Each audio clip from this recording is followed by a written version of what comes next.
Hello friend, welcome to my channel ভালোবাসার রান্নাঘর। আশা করি আপনারা সবাই ভালো আছেন, আমিও বেশ ভালো আছি। তো আজকে আপনাদেরকে আমি কিভাবে চিকেন রান্না করি সেটাই দেখাবো। তো একদম ঘরোয়া পদ্ধতিতেই রান্না করি, তবুও যারা একদম না জানেন, নতুন যারা রান্না বান্না করছে তাদের অনেক সময় হয়তো কাজে লাগতে পারে, সেই জন্যই রেসিপিটা দেখানো। তো আশা করি দেখতে থাকুন, ভালো লাগবে। তো প্রথমে আলুগুলো একটু লাল লাল করে ভেজে নিলাম। আমি মাংস রান্না করলে আলুটা, যে কোনো রান্নাতে আমি আলুটা একটু ভালো করে ভেজেই দিই, তো তাতে আলুটা খেতে ভালো লাগে। তো আলুটা লাল লাল করে ভেজে তুলে নিলাম। তারপরে মাংসর মধ্যে যেরকম বেসিক মশলাগুলো হয়, হলুদ গুঁড়ো, ঝাল লঙ্কার গুঁড়ো, সামান্য একটু ধনে গুঁড়ো, সামান্য একটু জিরে গুঁড়ো, আর আদা রসুন পেঁয়াজ, এই তিনটে আমি পেস্ট করে দিই। খুব সামান্য পরিমাণে মশলা দিই, কেননা খুব বেশি পেঁয়াজ রসুন গন্ধগুলো খুব উগ্র হয়, ওই জন্য আমার ভালো লাগে না। তো আমি যেহেতু অল্প মশলা দিই বলে, সেই জন্য যাতে ঝোলের থিকনেসটা ঠিকঠাক মতন বাড়ে আর কি, সেই জন্য মশলাগুলো পেস্ট করে দিই। তাতে ঝোলটা খেতেও ভালো লাগে আর দেখতেও ভালো হয়। তো আমি এইভাবে করি। তো আপনারা কে কীভাবে করেন প্লিজ কমেন্ট করবেন। তো আমি যদিও জানি যে অনেকে পেঁয়াজ পেস্ট করে দেয় না, ভেজে দেয়, কিন্তু আমার মনে হয় যে আমার পেঁয়াজটা পেস্ট করে দিলেই ভালো হয়। আমি অল্প পরিমাণে দিই, কিন্তু পেস্ট করে দিই, তাতে ঝোলের ঘনত্বটা ভালো আসে, আর একটু ভালো করে কষানো হলে কালারটাও খুব সুন্দর হয়। তো আশা করি দেখতে থাকুন, ভালো লাগবে। তো আমি কিছু আমি বেশি দিন হলো ইউটিউবে কাজ করছি না। তো আমার রান্না দেখে অনেকেই আমাকে কমেন্ট করে জানিয়েছেন যে আমার রান্না নাকি ভালো লাগে দেখতে।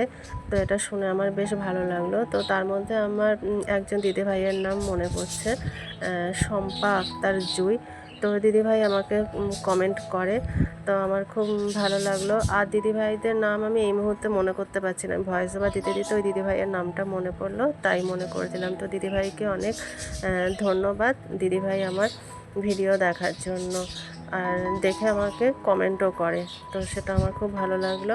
প্লিজ দিদিভাই এভাবে পাশে থাকবেন, আর আপনারাও ওই দিদিভাইয়ের ভিডিও দেখে সাবস্ক্রাইব করে দেবেন। দিদিভাইও খুব ভালো ভালো সুন্দর সুন্দর ভিডিও ছাড়ে। তো মাংসটা ততক্ষণ আমি ভালো করে ম্যারিনেট করে নিলাম। এবার হচ্ছে কড়াইতে তেল দিয়ে, এবার ওই একই তেলে মাংসটা দিয়ে খুব ভালো করে কষিয়ে নেব। তো আমি চিকেন যখন আনি, তো চিকেনের মধ্যে আমি একটু ওই আলাদা করে একটু বলি যে একটু চিকেনের তেলটা একটু দিতে, তাহলে কি হয়, ঝোলটা একটু জুসি জুসি হয়। তো আমার মতন কার কার এরকম ভালো লাগে, তো কমেন্ট করে জানাবেন।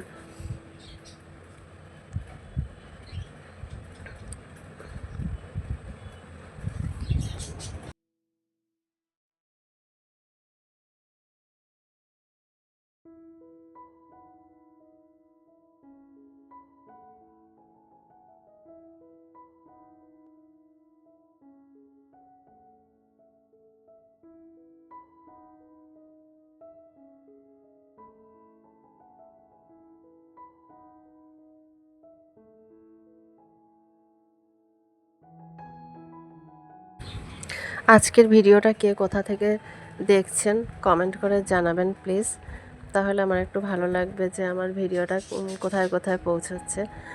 তো কিছুই না, জাস্ট একটু ভালো লাগা, এটাই আর কি। তো এই প্ল্যাটফর্মে কাজ করতে নামলে পরে অনেক নতুন নতুন দিদিভাইদের সঙ্গে দেখা হয়, অনেক বন্ধু থাকে যারা খুব সুন্দর সুন্দর কমেন্ট করে, তারপর লাইক করে, সাবস্ক্রাইব করে, পাশে থাকে, এগিয়ে নিয়ে যাওয়ার জন্য হেল্প করে। তো এটাই ভালো লাগে আর কি।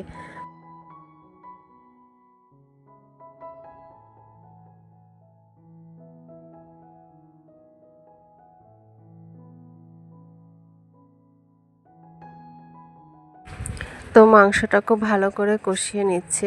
যত কষানোটা ভালো হবে, তত রান্নার টেস্টটা অনেক মাত্রায় বেড়ে যায়। তো আঁচটা কমিয়ে দিয়ে মাংসটা কষালে পরে কষানোটা খুব ভালো হয়, তাতে মশলাগুলো পুড়ে যায় না, আর তেলটাও খুব ভালো মতন ছাড়ে। তারপরে এই তো আমার কষানো হয়ে গেল। এরপরে আমি মশলা কষানোটা হওয়ার পরে এর মধ্যে আমি গরম জল দিয়ে দিলাম। তো যে কোনো রান্নাই ভালো করে কষিয়ে একটু গরম জল দিলে পরে কষানোর যে টেস্ট, সেটা হচ্ছে একদম ঠিকঠাক ব্যালেন্স থাকে। তো তো আমি রান্নাতে গরম জলটাই ব্যবহার করি। যখন কষাতে থাকি তখন আর এক পাশে জলটা গরম বসিয়ে দিই, তো সেই জলটা দিয়ে দিই, তাতে ঝোলটাও তাড়াতাড়ি ফুটে ওঠে। আর আমি যেহেতু সব কিছু ভালো করে একটু ভেজে কষিয়ে টষিয়ে নিই, সেই জন্য আমার সেদ্ধটা মোটামুটি তাড়াতাড়ি হয়ে যায়। তো এবার আলুগুলো মিশিয়ে নিলাম। তো মোটামুটি সবই প্রায় 80%-এর ওপরেই সব সেদ্ধ হয়েই আছে। তো এবার হচ্ছে এগুলো দিয়ে আর একটু আঁচটা কমিয়ে দিয়ে একটু ফুটিয়ে নেব, যাতে মশলাগুলো ঠিকঠাক মতো সব কিছুর গায়ে লাগে। তো এই যে আমার ঝোলটা ফুটে উঠেছে, এরপরে আর কিছুই না, লাস্টে একটু গরম মশলা আর সবার শেষে আর গ্যাসটা বন্ধ করে তখন ওই গরম ঝোলের মধ্যেতে একটু ঘি মিশিয়ে দেবো। তো মাংস রান্নাতে ঘিটা মেশালে রান্নার সেন্টটা ভালো লাগে। তো আপনারা যারা যারা না মিশিয়েছেন একবার মিশিয়ে দেখবেন, খুব ভালো লাগে। তো আশা করি আজকে রেসিপিটা আপনাদের ভালো লাগলো। যদি ভালো লেগে থাকে প্লিজ একটা লাইক কমেন্ট করবেন, আর যারা নতুন তারা অবশ্যই সাবস্ক্রাইব করে পাশে থাকবেন। চেষ্টা করব যাতে একটু ভালোভাবে ভিডিওটা দেওয়ার। এখন তো একদম নতুন, তাই একটু অসুবিধা হচ্ছে দিতে, হয়তো ঠিকঠাক দিতে পারছি না, এডিটও ঠিকঠাক করতে পারছি না। তো চেষ্টা করব ঠিকঠাকভাবে দেওয়ার। তো একটু পাশে থাকবেন, এটাই আর কি।